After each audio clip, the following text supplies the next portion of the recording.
கடந்த ஒரு வாரமா ரிதன்யாவுடைய விஷயம் எல்லாருடைய மனசையும் எந்த அளவு போட்டு வதைக்குது அப்படிங்கறத ஷுவரா நம்மளால பார்க்க முடியுது, பேச முடியுது. ஒரு சோசியல் மீடியா பக்கங்கள்ல போனாலும், இல்ல நம்ம டெய்லி வீடியோஸ் போடும்போதோ, இல்ல எத பத்தி பார்க்கும்போதோ, ரிதன்யாவுடைய விஷயங்கள் அப்படியே வந்து முன்னாடி கண்ணு முன்னாடி நிக்குது. ஏதோ நம்மளுக்கு தங்கச்சி மாதிரி, நம்மளோட அக்கா மாதிரி, நம்ம வீட்ல இருக்கிறவங்க மாதிரி, நம்ம ஃப்ரெண்ட் மாதிரி, அந்த மாதிரியான ஒரு தோரணையில தான் அவங்க இருக்காங்க. ஸோ உங்களுக்கு என்ன நடந்தது? உங்களுக்கு ஸ்டார்ட்டிங் டு எண்ட் வரைக்கும் என்ன நடந்துச்சு? இப்ப வரைக்கும் அவங்க அம்மா கதற விஷயங்கள் என்ன? அவங்க அப்பா பேசுற விஷயங்கள், இவங்களுக்கு பின்னாடி வந்து நடக்கப்பட்ட விஷயங்கள் அப்படிங்கிறது நெறைய இருக்கு. ஸோ அது எல்லாத்தையுமே வந்து ஒரு டெப்த்தா ஒண்ணு பார்ப்போம். அண்ட் வந்து நான் முன்னாடியே சொல்லியிருந்த மாதிரி திருப்பூர்ல ரிதன்யாவுடைய மறைவு அப்படிங்கிறது சின்ன விஷயம் கிடையாது. எல்லாரும் குமுறிட்டு குடும்பமா ஐயோ அந்த பொண்ணுக்கு அப்படி நடந்திருக்க கூடாதே, அந்த பொண்ணு வந்து இன்னும் கொஞ்சம் சுதாரிச்சிருந்தா நல்லா இருந்திருக்குமே அப்படின்னு சொல்லிட்டு பல பேர் பல கருத்துக்களை சொல்லிக்கிட்டு இருந்தாலும் உண்மையான ஒரு விஷயம், அந்த பொண்ணு இப்போ உயிரோட கிடையாது. இல்ல அவங்க எனக்கு என்னது இந்த பொண்ணு என் மருமக தானா இல்ல என் பொண்டாட்டி தானா அப்படின்னு எனக்கு தெரியலையேங்கிற மாதிரி வெளியாட்கள் வந்துட்டு நார்மலா இப்ப நம்மலாம் வந்து கிராஸ் பண்ணும் போதே நம்மளுக்கு இந்த விஷயங்களை பார்க்கும் போதே அவ்வளவு மன வருத்தம் இருக்கு. ஒரு 78 நாள் கூடயே வாழ்ந்த அந்த கணவர் 78 நாட்கள் வந்து இது என்னோட மருமக அப்படின்னு சொல்லி ஒரு அந்தஸ்துடன் வச்சிருக்கக்கூடிய அவங்களுடைய மாமியார், அவங்களுடைய மாமனார், அவர்களுக்கு ஏன் இந்த அளவுக்கு வந்து ஒரு ஒரு புத்தி இல்ல, அவங்களுக்கு அந்த அந்த பொண்ணை பார்க்கும் போது அவங்களுக்கு ஏன் அந்த ஃபீல் இல்லை அப்படிங்கிற மாதிரியான ஒரு விஷயம் ஒரு நாள் அந்த வீடியோஸை பார்க்கும் போதும் தோணவும் ஆரம்பிச்சிருக்கு. ஸோ இதுக்கப்புறம் உடற்கூறு ஆய்வினுடைய ரிப்போர்ட்ஸ் வரும். அது இன்னும் வந்து எங்களுக்கு ப்ரொடியூஸ் பண்ணல அப்படின்றத அவங்க அப்பா சொல்லியிருந்தாரு. எப்போ வருதோ அதை பத்தி நான் உங்களுக்கு ஃபுல்லா டீட்டெயிலாக நான் உங்களுக்கு சொல்றேன் அப்படின்னு சொல்லியிருக்காரு.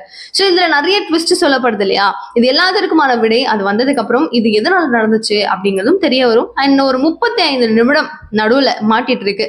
அதுல வந்து என்ன நடந்துச்சு அப்படிங்கிறதையும் அவங்க தெளிவா வந்து நம்மளுக்கு சொல்லுவாங்க. ஸோ அம்மா கிட்ட வந்து ரிதன்யா சில விஷயங்களை ஷேர் பண்ணியிருக்காங்க. அவங்க வந்து சனிக்கிழமை அன்னைக்கு ஓகேவா, இவங்க இறந்து போனது சனிக்கிழமை அன்னைக்கு. முன்னாடி நாள் வந்து அவங்க வீட்டுக்கு ரொம்ப நாள் முன்னாடியே வந்துட்டாங்களாம். வந்து என்னால வந்து அங்க இருக்க முடியலங்கிற மாதிரி சோகமா வந்திருக்காங்க. அப்பா வந்து கேட்டுட்டே இருக்காரு என்னடா அப்படின்னு சொல்லிட்டு. அப்பா நீங்க தான் சொல்லியிருக்கீங்கல்ல, எனக்கு வந்து பேச முடியாத பிரச்சனைகள், தீர்க்க முடியாத பிரச்சனைகள் ஒன்றும் கிடையாது, நீ பேசுடா அப்படின்னு சொல்லியிருந்தீங்க. முடிஞ்ச வரைக்கும் நான் ட்ரை பண்றேங்கப்பா, முடியல அப்படின்னா நான் உங்கள்கிட்ட சொல்றேன், நான் முடிஞ்ச அளவுக்கு நானே டேக்கிள் பண்ணிக்க பாக்குறேன்ப்பா அப்படின்னு சொல்லியிருக்காங்க. சரி ஓகே, பொண்ணுக்கும் அந்த தைரியம் இருக்கு, பார்க்கட்டும் பேசட்டும் அப்படிங்கிற மாதிரி ஒரு நம்பிக்கையில அப்பா வந்து சரிம்மா அப்படின்னு சொல்லி விட்டுட்டு போயிருக்காரு.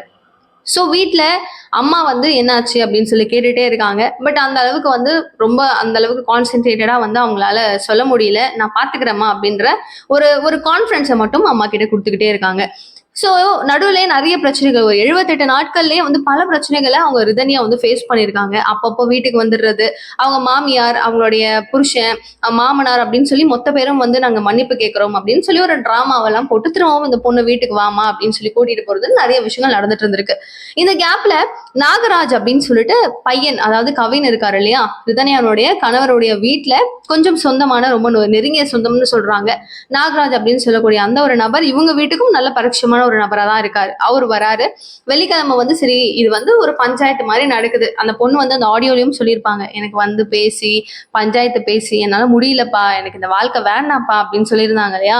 ஸோ இதே மாதிரி நாகராஜும் வந்து பஞ்சாயத்து பேசுறதுக்கு தான் கிட்டத்தட்ட வந்திருக்காரு. இந்த பொண்ணு வந்து இப்பெல்லாம் வராது போல இருக்கு, நீங்க போய் பேசிட்டு என்ன நடந்துச்சுன்னு சொல்லுங்கன்னு மேபி கவின் வீட்டுல அமைச்சு வச்சிருப்பாங்களா இருக்கும். வந்ததுக்கு அப்புறம் வந்து என்னமா உனக்கு பிரச்சனை சொல்லுமா அப்படின்னு சொல்லிட்டு நாகராஜும் வந்து இவங்க கிட்ட கேக்குறாங்க. கேட்டதுக்கு அப்புறம் இவங்களால வந்து எல்லா விஷயத்தையும் எக்ஸ்ப்ளோர் பண்ண முடியல. அப்பா இருக்காங்க, அம்மா இருக்காங்க, எனக்கு ஒரு மாதிரி இருக்கு அப்படின்னு சொல்லி சொல்றாங்க. அப்போ வந்து சரி ஓகே நீ என்னன்னு சொல்லுமா அப்படின்னு சொன்னோடனே அவங்க எல்லாரையும் அப்பாவையும் வந்து நீங்க போங்க நான் பேசணும் அப்படின்னு சொல்லி அமுச்சிடுறாங்க. அம்மாவையும் வந்து அமுச்சிடுறாங்க. அவங்களுடைய மைண்ட் ப்ரெஷர் எந்த அளவுக்கு இருக்கும், அவங்களுக்கு என்னடா பொண்ணு பேசுது, என்னடா நடந்துட்டு இருக்கோம் அப்படின்னு சொல்லி எவ்வளவோ ப்ரெஷர்ல அவங்க இருந்திருப்பாங்க. கிட்டத்தட்ட ஒரு 3 மணி நேரம் அவங்களோட டிஸ்கஷன் போயிட்டு இருந்தது அப்படின்ற மாதிரி சொல்லப்படுது. ஸோ அந்த நேரத்துல மாமியார் தனக்கு பஞ்ச ஒரு கொடுமையும், கணவன் தனக்கு பஞ்ச ஒரு கொடுமையும், மாமனார் வந்துட்டு பேசியே சாவடிக்கிற விஷயங்களும் அப்படின்னு சொல்லிட்டு மொத்தமா முழுக்க முழுக்க பாத்தீங்க அப்படின்னா எல்லாத்தையுமே வந்துட்டு ரிதன்யா நாகராஜ் கிட்ட எடுத்து எடுத்து வந்து ஃபுல்லா சொல்லிட்டு இருக்காங்க. சரி நாகராஜ் ஃபைனலா சொல்றாரு, இது வந்து ஃபேமிலினா அப்படிதான் இருக்கும், உன்னால வந்து இதுல இருந்து டப்புன்னு ரிவீல் ஆகிலாம் வர முடியாது, நீ வந்து நல்லா புரிஞ்சுக்கணும், நீ வாழ வெட்டியா வந்தனா உன் அப்பா அம்மாவுக்கு கஷ்டம். சி இது வந்து எல்லா ஃபேமிலிஸ்லயும் நம்ம வந்து ஒரு பொண்ணு ஒரு டிசிஷன் எடுக்கிறாங்க அப்படிங்கும் போது நம்ம சொல்லுவோம் இது வந்து நான் சொல்லிட்டேனேன்னு நம்ம அடிச்சுக்கிறதுக்கு அங்க ஒண்ணும் கிடையாது. யாரா இருந்தாலும் சொல்லுவோம். ஈவன் நீங்க யோசிச்சு பாருங்க, நம்ம வீட்ல ஒரு சின்ன ஒருத்தவங்க இருக்காங்க, இப்ப கல்யாணம் பண்ணி வந்திருக்காங்க, இல்ல ஏதாவது ஒரு பிரச்சனை இருக்குன்னா அவங்க அம்மா அப்பா கிட்ட ஃபர்ஸ்ட் வந்து நம்ம கம்ப்ளைண்ட் பண்றது ரொம்ப நார்மலான ஒரு விஷயம். ஒரு தேர்ட் பர்சன், உங்களுக்கு தெரிஞ்ச பர்சன்ஸ் அப்படிங்கிறவங்களும் நீங்க கொஞ்சம் அட்ஜஸ்ட் பண்ணிக்கோங்க, அவங்க அப்படிதான் இருப்பாங்க, நம்மளோட லைஃப் போக போக பழகிரும், நீ பாத்துக்கோ அப்படின்னு சொல்றதெல்லாம் ரொம்ப நார்மலான விஷயம் தான். அதையும் தாண்டி சூப்பரா ஒர்க் பண்ண பொண்ணுங்களும் இருக்காங்க. இது என்னடா வாழ்க்கை அப்படின்னு நினைச்சிருக்கிற பொண்ணுங்களும் நிறைய பேர் இருக்காங்க. அந்த சுச்சுவேஷன்ஸை ரிதன்யாவால ஹேண்டில் பண்ண முடியல. என்னவோ ஒண்ணு, நம்ம என்னதான் பேசினாலும் அதை வேண்டாம், நடந்திருக்க வேண்டாம் வேண்டாம் நம்ம கதறினாலும் அவங்கள அந்த சுச்சுவேஷன்ஸ் எப்படி அளவுக்கு மாத்திருக்குன்றதுதான் நம்ம யோசிக்க வேண்டிய ஒரு விஷயமா இருக்கு. எந்த அளவு நாங்க கோரமா டார்ச்சர் பண்ணியிருப்பாங்க, எப்படிலாம் நடந்துட்டீங்க நீங்களா அப்படின்னு சொல்லி, மனுஷன் தானா அப்படின்னு கேட்கிற அளவுக்கான கொடூரங்கள்லாம் வந்து ரிதன்யாவுக்கு நடந்துட்டு இருந்திருக்கு. சரி, இப்ப நாகராஜ் ஃபைனலி ஒரு மைண்ட் செட்டை வந்து பாத்தீங்கன்னா ரிதன்யாவுடைய மைண்ட்குள்ள அன்னைக்கு நைட் வந்து திணிச்சிட்டு இருக்காரு. நீ வந்து வாழ வெட்டியா வந்துடக்கூடாது, அப்பா அம்மா உனக்கு கஷ்டப்பட்டு கல்யாணம் பண்ணி வச்சிருக்காங்க, நீ வந்துட்டேன்னா உன்னை எல்லாரும் வந்து என்ன பேசுவாங்க, நீ வந்து இவனை கல்யாணம் பண்ணிக்கிட்ட, ஒருத்தருக்கு ஒருத்தி தான் அப்படிங்கிற ஒரு கான்செப்ட் அப்படின்னு சொல்லி பல விஷயங்களை பாத்தீங்கன்னா நாகராஜ் அந்த பொண்ணுடைய மைண்ட்குள்ள ஃபுல்லா ஃபிக்ஸ் பண்ணிடுறாரு. இந்த பொண்ணும் வந்து சரி ஓகே, நம்ம வந்துட்டா நம்ம அப்பா அம்மாவுக்கு கஷ்டம், நம்ம அம்மா அப்பா ஃபீல் பண்ணுவாங்க, அவங்கள நம்ம அந்த மாதிரி கஷ்டப்படுத்தக்கூடாது, வாழ வெட்டியா வந்துட்டா நம்மளுக்கு மரியாதை இருக்காது அப்படின்னு சொல்லிட்டு பல கோணத்துல அவங்களும் யோசிக்கிறாங்க. சோ யோசிச்சுக்கிட்டு நாகராஜ் வெளியே வராரு, அவங்க அப்பாவும் வந்து வராரு. வந்துட்டு என்ன நடந்துச்சுன்னு சொல்லி கேட்கும்போது எல்லா குடும்பத்திலும் நடக்கிற ஒரு விஷயம் தான், அது ஒன்றும் பெரிய விஷயம் இல்ல, பாத்துக்கலாம், இதெல்லாம் வந்து நம்ம முடிச்சு விட்டுறலாம், ஒன்றும் பிரச்சனை இல்லை, சரியா போயிரும் அப்படின்னு சொல்லிட்டு நாகராஜும் அங்க இருந்து பேசிட்டு கிளம்பிடுறாரு. சோ இந்த மாதிரியான விஷயங்கள் தான் அங்க நடக்குது. ரிதன்யாவை வச்சு அவங்க அம்மா திரும்பவும் வந்து கேக்குறாங்க, என்னம்மா ஆச்சு நீ சொல்லு, ஏன் என்கிட்ட சொல்லக்கூடாத ஏதாவது இருக்கா, ஏன் நீ அவ்வளோ டல்லா இருக்க அப்படிங்கிற மாதிரிலாம் கேட்டுட்டு இருக்காங்க.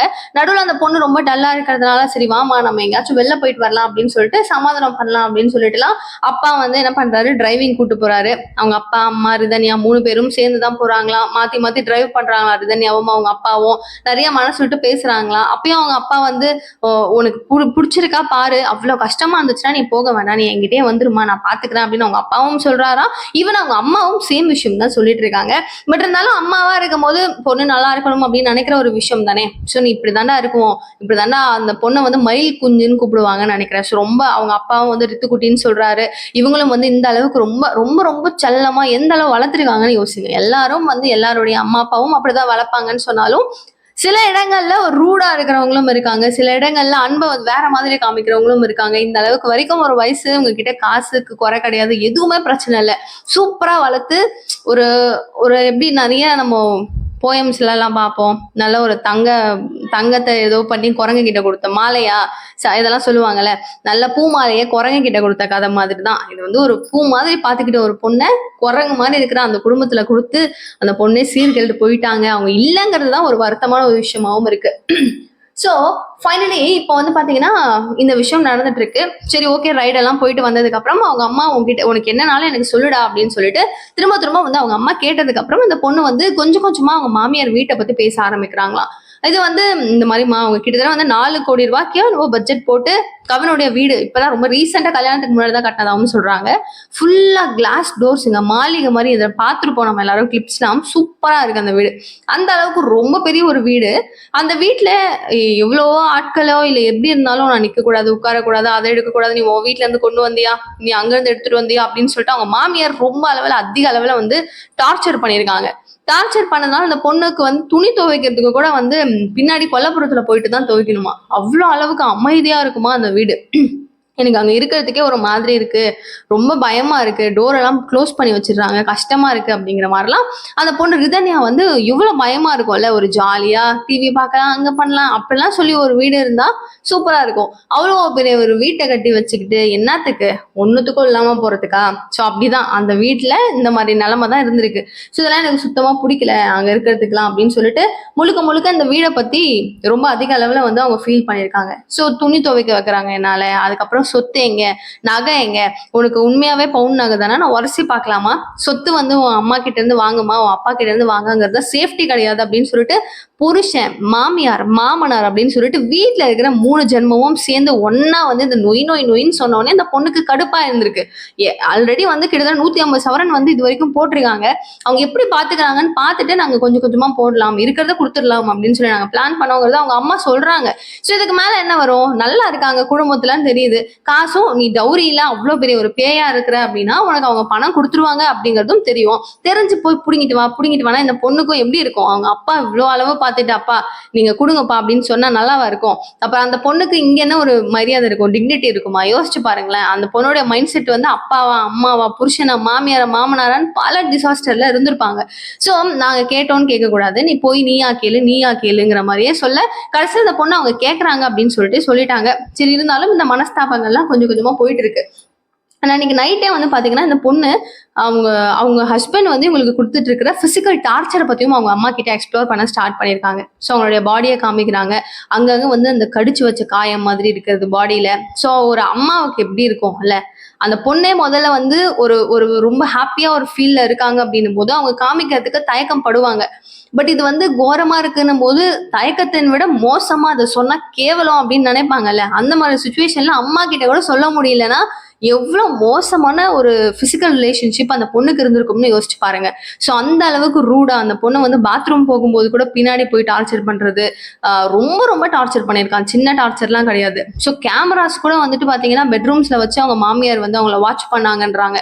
அதுக்கு பின்னாடி என்ன நடந்திருக்கு அப்படின்னு சொல்லி பாத்தீங்கன்னா, இந்த பொண்ணுக்கு வந்துட்டு இடுப்பே வந்து ஒரு ஸ்ட்ரக்சரா, ஒரு பாடி ஒரு பொண்ணோட ஸ்ட்ரக்சர் அப்படிங்கிறது நம்மளுக்கு தெரியும். ஸோ இடுப்பே வளைஞ்சிருக்குமா, எனக்கு நடக்க முடியல என்னால அப்படின்னு சொல்லிட்டு ரிதன்யா சொல்லும் போது அவங்க அம்மாவுக்கு பூ மாதிரி வச்சுக்கிட்ட ஒரு பொண்ணு இந்த அளவு ஒரு கோரத்துல ஒரு பிசிக்கல் ரிலேஷன்ஷிப்ல இப்படிலாம் ஒரு மோசமா ஒரு ஒரு அரக்கன் மாதிரி ஒருத்தவன் பிஹேவ் பண்ணியிருக்கான். அதுவும் நம்மளோட பொண்ணோட லைஃப்ல பொண்ணை போய் இப்படி பண்ணியிருக்கான்னு சொன்னா அவங்க அம்மாவுக்கு எப்படி இருக்கும்?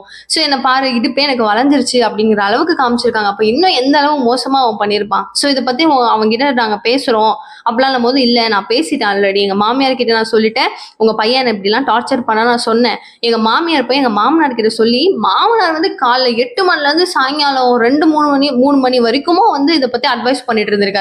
என்ன போய் பையன் கிட்ட டே என்னடா இப்படிலாம் பண்ணிருக்கேன்னு சொல்லி கேட்க, கவின் வந்து எனக்கு வந்து ஒத்துழைக்கல, அந்த பொண்ணு என்னை சாட்டிஸ்ஃபை பண்ணல அப்படிங்கிற மாதிரி பல விஷயங்கள் அவன் ஒரு குற்றச்சாட்டா சொல்ல, இவங்க வந்து அப்படிதான் இருக்கும், அவன் உங்ககிட்ட எதை எதிர்பார்க்கறானா அப்படி இப்படின்னு சொல்லிட்டு இவரும் ரொம்ப மோசமா அம்மா கிட்டே சொல்ல முடியலன்னு தயங்குற அந்த பொண்ணு கிட்ட ஒரு ஆண், ஒரு மாமனாரா, ஒரு அப்பாவின் ஸ்தானத்துல இருக்கிற ஒரு நபர் உட்கார வச்சு அந்த பிசிக்கல் ரிலேஷன்ஷிப்பை பத்தி ஒரு டீடைல்டு எக்ஸ்பிளனேஷன் கொடுத்து அவன் இப்படி எதிர்பார்க்கறான் அப்படி இதெல்லாம் நல்லா இருந்திருக்குமா? அந்த பொண்ணுடைய மனசு இந்த ரிலேஷன்ஷிப்ல அவ்வளவு கஷ்டப்படுறதையும் தாண்டி அந்த வார்த்தைகளை வேற ஒருவர் மூலமா கேட்கறது இன்னும் எவ்வளவு கொடுமையானதா இருக்கும். நினைக்கிறதுக்கே வந்து இப்பா அப்படிங்கிற மாதிரி இருக்கு. சோ இந்த விஷயங்கள் எல்லாமே வந்து இந்த பொண்ணுக்கு அட்வைஸா வந்து அவங்க மாமனார் கொடுத்துட்டு இருந்திருக்காரு. இதெல்லாம் நான் வீட்டுல சொல்லிட்டேமா அப்படின்னு சொல்லி அந்த பொண்ணு சொல்லும்போது அவங்க அம்மாவுக்கு இன்னும் எப்படி இருந்திருக்கும், அவங்க அப்பாவுக்கு இன்னும் எவ்வளவு வலிச்சிருக்கும். சோ அவங்க அம்மா வந்து நாங்க பாத்துக்கிறோம், நீ எங்கேயும் போக வேண்டாம் அப்படின்னு சொல்லிட்டு எல்லாத்தையும் பேசி நம்ம பாத்துக்கலாம், நீ இங்கே இருந்துருன்னு இருக்காங்க. அண்ட் இது எல்லாத்துக்கும் முன்னாடி அந்த பொண்ணுடைய தம்பி இருக்காரு இல்லையா, அவர் ஆஸ்திரேலியால வேலை பாக்குறாரு. ஒரு 4 நாட்களுக்கு முன்னாடி அந்த பையன்கிட்டயும் அவங்க பேசுறாங்க. சோ நீ வந்து அக்கா உனக்கு ரொம்ப கஷ்டமா இருக்கு அப்படின்னா நீ ஃபீல் எல்லாம் பண்ணாத, நீ வாக்கா என்கிட்ட, நீ வந்துரு, நம்ம ஆஸ்திரேலியால சேர்ந்து வேலை பார்க்கலாம் அப்படின்னு சொல்லி கூப்பிடுறாரு தம்பி. அந்த நேரத்துல ரஷ்யம் கூட வந்துட்டு பாத்தீங்கன்னா ஒரு 4 நாள் முன்னாடி இந்த பொண்ணு அமுச்சு வச்சிருக்காங்க அவங்களோட தம்பிக்கு. சோ அதுவும் ஒரு ஆதாரமா வந்து காமிச்சிருக்காங்க போலீஸ்ல. சோ இந்த அளவுக்கு நம்ம வெளிநாட்டுக்கு போயிடலாம், வேலை பார்க்கலாம், நம்ம இதுக்கப்புறம் வந்து சம்பாதிச்சு நம்ம அங்க கூட போயிடலாம் அப்படின்னு சொல்லி டிசைட் பண்ணி வச்சிருந்த அந்த பொண்ணு திடீர்னு எதுக்காக ஒரு 4 நாள்ல ஏன் சூசைட் அட்டன் பண்ணி இறந்திருக்கணும் அப்படிங்கிறது ஒரு பெரிய பெரிய கேள்விக்குறியா இருக்கு. சரி, ஓகே. அதே மாதிரி வெள்ளிக்கிழமை இந்த விஷயங்கள் அவங்க அம்மா கிட்ட எல்லாம் பேசி முடியப்படுது. அடுத்த நாள் காலையில ஒரு 11 மணிக்கு பொதுவா வந்து சனிக்கிழமை கோயிலுக்கு போறது அப்படிங்கிறது ரிதன்யா அவனோட லைஃப்ல ஒரு ரொட்டீனா இருந்திருக்கு. சோ கோவிலுக்கு போயிட்டு இன்னும் வரலையே அப்படின்னு சொல்லிட்டு ரிதன்யா அவனுடைய அம்மா 11:30 மணிக்கு கால் பண்றாங்க. கால் பண்ணும்போது அம்மா இங்க ரொம்ப அன்னப்பிரதானம் எல்லாம் கொடுக்குற இடத்துல ரொம்ப கூட்டமா இருக்கு, நான் வந்துடுறேன் அப்படின்னு சொல்லும் போது தயிர் ஒண்ணு வாங்கிட்டு வா அப்படின்னு சொல்லி இவங்க அம்மா கேக்குறாங்க. நான் வாங்கிட்டு வரேன் அப்படின்னு சொல்லிட்டு போனை கட் பண்றாங்க. இத்துடன் அவங்க அப்பாவுக்கு இவங்க போன் பண்ணலையே அப்படின்னு சொல்லிட்டு அவங்க அப்பாவுக்கு தான் ஒரு சந்தேகம் வருது. பட் இவங்க போன் பண்ணி அதோட வச்சிடறாங்க. வச்சதுக்கு அப்புறம் திரும்பவும் வந்து ஒரு 12:05க்கு வந்து பாத்தீங்கன்னா ரிதன்யா அவருடைய நம்பர்ல இருந்து ஒரு கால் போகுது அவங்க அம்மாக்கு. சோ கால் போயிட்டு இந்த மாதிரி உங்க பொண்ணு வந்து வாயில நுரையோட கார் ஆன் ஆகியிருக்காங்க அப்படின்னு சொல்லிட்டு ஒரு கால் வருது. என்னங்க சொல்றீங்க அப்படின்னு சொல்லிட்டு ஷாக்கிங்கோட அவங்க அம்மா அவங்க அப்பா கிட்ட சொல்ல, அப்பாவும் அம்மாவும் கார்ல ஒன்னா டிராவல் பண்றாங்க. அந்த நேரத்துல என் பொண்ணு எனக்கு தானே ஃபர்ஸ்ட் கால் பண்ணி எதுவா இருந்தாலும் பேசுவா அப்படின்னு சொல்லி பார்க்கும்போது நெட் ஆன் பண்ணுன்னு சொல்லும் போதுதான் வாய்ஸ் மெசேஜஸ் குவியுது. அப்பா என்ன மன்னிச்சிருங்கப்பா அப்படின்னு சொல்லி, அந்த வார்த்தை நான் செத்துட்டேன் அப்படின்னு சொல்லி அவங்க அப்பா சொல்லி அழுவுறாரு பாருங்க. என்ன வாழ்க்கை இது அப்படின்னு சொல்லி, இதெல்லாம் என்ன அந்த பொண்ணு அப்படின்னு சொல்லி பேசினா எவ்வளவு பெரிய கல் நெஞ்சக்காரங்களா இருந்தாலும் அந்த ஒரு வார்த்தையில உருகி செத்துறணுன்ற மாதிரி இருக்கும். ஸோ நம்மளுக்கே வந்து அழுக நம்மளுக்கு தானா வருது இல்ல அந்த விஷயமோ, அந்த அந்த வாய்ஸ் மெசேஜ் எல்லாம் லிட்ரலி பார்க்கும்போது அவ்வளோ ஒரு கஷ்டமான ஒரு சூழ்நிலையா இருந்தது. இதை பத்தி படிக்க படிக்க ஸ்ட்ரெஸ் ஆகுது நம்மளோட மைண்டு. ஸோ இந்த மாதிரி இருக்கும்போது அவங்க பெத்தவங்க இந்த மாதிரிலாம் உருகுலைக்க வச்சு செத்துருக்கு அந்த பொண்ணுனா எப்படி இருக்கும்? அவங்க வந்து ஆர்கானிக் மருந்து தான் போடுவாங்களா அவங்களுடைய தோப்புல இருக்கிற செடிகளுக்கெல்லாம். ஸோ தென்னை மரத்தினுடைய அடிக்கப்படுற ஒரு பூச்சி மருந்து அந்த பொண்ணு கையில போச்சுங்கிறதே தெரியல. தயிர் வாங்கிட்டு வரேன்னு என்கிட்ட சொல்லிட்டு போனை கட் பண்றா. சடனா என்ன நடந்திருக்கும்? அங்க என்னமோ நடந்திருக்கு. 3வது மனுஷன் வந்து பேசினாங்களா, இல்ல நடுவுல யாராவது சண்டை போட்டாங்களா, இல்ல என்னமோ நடந்திருக்கு அப்படிங்கிறது தான் அங்க ஒரு பெரிய ஒரு இம்பாக்ட் கிரியேட் பண்ணிருக்கு. அண்ட் பெரிய சேனல் ஒன்று என்ன பண்றாங்க, ஒரு சிசிடிவி ஃபுட்டேஜ் வந்து ஒன்று கனெக்ட் பண்ணி இப்போ ரீசெண்டா ரிலீஸ் பண்ணியிருக்காங்க. அதுல அந்த கார் வருது, அங்க வந்து ஸ்டாப் பண்ணி வைக்கிறாங்க, வச்சுட்டு ஒரு டோரை ஓபன் பண்ணி இன்னொரு டோரை ஓபன் பண்றாங்க. ஏதோ ஒன்று சாப்பாடை தூக்கி போட்டாங்களா, அது என்னன்னு தெரியல, ஒரு பாட்டில் ஒன்று இருக்கு அதையும் தூக்கி போட்டிருக்காங்க. ஸோ அங்கதான் எனக்கு தெரிஞ்சு லைக் அவங்க அம்மா கிட்ட பேசிட்டு மருந்தெல்லாம் குடிச்சிட்டு அங்க இன்டேக் பண்ணி அவங்க அப்பா கிட்ட எல்லாம் அந்த வாய்ஸ் மெசேஜ் எல்லாம் போட்டுட்டு அங்க இருந்து கிளம்பிருக்காங்க போல. சோ கிளம்புறாங்க, கிளம்பி ஒரு 5 மினிட்ஸ்க்குள்ள அவங்க திரும்பவும் ஓட்ட முடியாம ஸ்டாப் ஆயிடுது காரு. அந்த இடத்துல தான் அவங்க வாயில நுர தள்ளி இறந்திருக்காங்க. சோ நடு மத்தியில ஒரு 35 நிமிடம் அங்க என்ன நடந்துச்சு இல்லையா? கோவில்ல யாரையாவது பார்த்து நடந்துச்சா, இல்ல நாகராஜ் பேசினதுக்கு அப்புறம் மனசு மாறப்பட்டுச்சா, இல்ல இதுக்கு நடுவுல என்ன இருக்குன்ற பல ட்விஸ்ட் இருக்கு. சோ இப்ப முழுக்க முழுக்க கவின் கிட்ட இதனுடைய ஆதாரங்கள் இருக்கலாம், இல்ல அவங்க மாமியார் ஏதாவது சொல்லியிருந்தாங்களா, இல்ல கவின் போன்ல ஏதாவது இருக்குமா அப்படின்னு சொல்லி பல கேள்விகளோட இருக்கு. சோ ரிதன்யாவுடைய அப்பா பயங்கரமா அழுவுறதும் ஒருவனுக்கு ஒருத்தி தான் அப்படிங்கிற கான்செப்டை வந்து ரொம்ப அளவுல மதிக்கிற ரிதன்யா, நீங்க மதிக்கிறது எல்லாம் கரெக்ட் தான், பட் அதுக்கான வர்த்தபிள் பர்சன் அவங்க அப்படிங்கறத யோசிச்சோன்னு வச்சுக்கோங்களேன், விடை தானாவே கிடைச்சிரும் இல்ல. நான் இப்ப சாப்பாடு சாப்பிடுறேன் அப்படின்னா ஒரு ஹோட்டலுக்கே போறேன், ஒரு நல்ல மீல்ஸ்க்கு வந்து ஒரு நார்மலா ஒரு நல்ல சூப்பரான மீல்ஸ்னு வச்சுக்கோங்களேன், அது வந்து ஒரு நார்மலான ஒரு ஹோட்டல்ல 1000 ரூபாய்க்கு வாங்கணும்னா நான் வாங்குவேனா? சூப்பரா இருக்கும்பா, சூப்பரா சாப்பிடலாம் அப்படின்னா ஒர்த்தா இருக்கு அப்படின்னு வச்சுக்கோங்களேன், நான் கொடுத்து கன்ஃபார்மா சாப்பிட்டுருவோம். பட் ஆனா வந்து அதுக்கு ஒர்த்தே இல்லை அப்படிங்கும்போது, ஒர்த்தே இல்லாத ஒரு பர்சனுக்காக உங்களோட லைஃபே இழந்துட்டீங்களே அப்படிங்கிறது தான் அங்க ரொம்ப வலிக்கக்கூடிய ஒரு விஷயமா எல்லாரும் கருதப்படுற ஒரு விஷயமாவும் இருக்கு.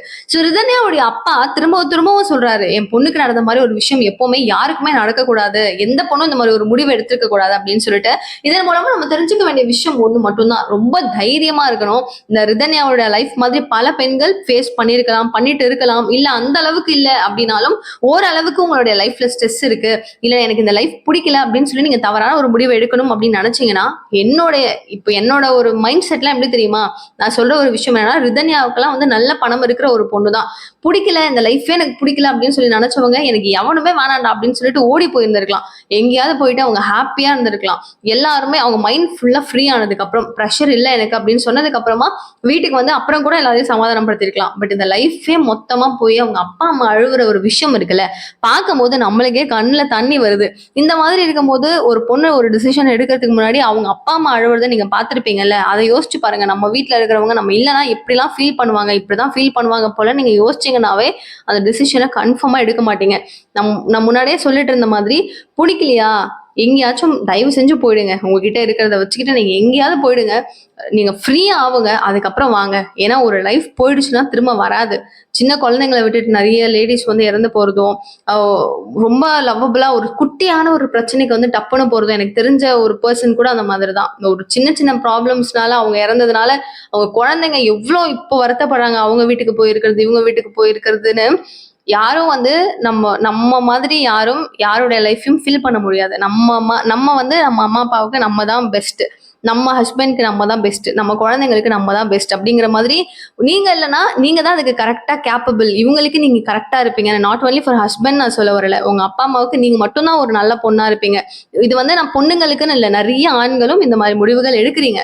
இது வந்து ஒரு, நான் யாரா இருந்தாலும் சொல்றேன், பிடிக்கலையா கஷ்டப்படுறீங்க, தயவு செஞ்சு போயிட்டு ஃப்ரீ ஆயிட்டு மைண்ட் ரிலாக்ஸ் பண்ணிட்டு திரும்ப வந்து எல்லாரையும் சமாதானம் படுத்திக்கோங்க. இல்லையா அந்த மாதிரிதான் லைஃப் இருக்கா, விட்டு நீங்க ஜாலியா எங்கேயாச்சும் நெக்ஸ்ட் என்னன்றதை பார்த்துட்டு மூவ் ஆன் ஆயிடுங்க. தயவு செஞ்சு இந்த மாதிரி ஒரு முடிவை கனவுலையும் எடுக்கணும் ட்ரை பண்ணவே பண்ணாதீங்க. தானா நடக்குதா, இட்ஸ் ஓகே, நடந்துருச்சுன்னு நினைச்சுக்கலாம். நம்ம தேடி போகவே வேண்டாம், என்ன இருந்தாலும் பார்த்துக்கலான்ற ஒரு தைரியம் இருக்கணும். ஸோ இந்த இஷ்யூஸ் பத்தியும் நீங்க என்ன நினைக்கிறீங்க? இப்போ வந்து இவங்களுடைய ரிதன்யாவுடைய அந்த முடிவை பத்தி என்ன நினைக்கிறீங்க? இவங்க வேற மாதிரி முடிவு எடுத்தது நல்லா இருந்திருக்கும்னு நினைச்சீங்கன்னா அதையும் கமெண்ட் பாக்ஸ்ல சொல்லுங்க. நிறைய விஷயங்கள் பேசலாம். நிகழ்கால நிகழ்வுகள் ஒன்று கூட நீங்க தெரிஞ்சுக்கிறதுக்கு சேனலை சப்ஸ்கிரைப் பண்ணிக்கோங்க. தேங்க்யூ சோ மச் ஃபார் வாட்சிங் திஸ் வீடியோ. பாய்.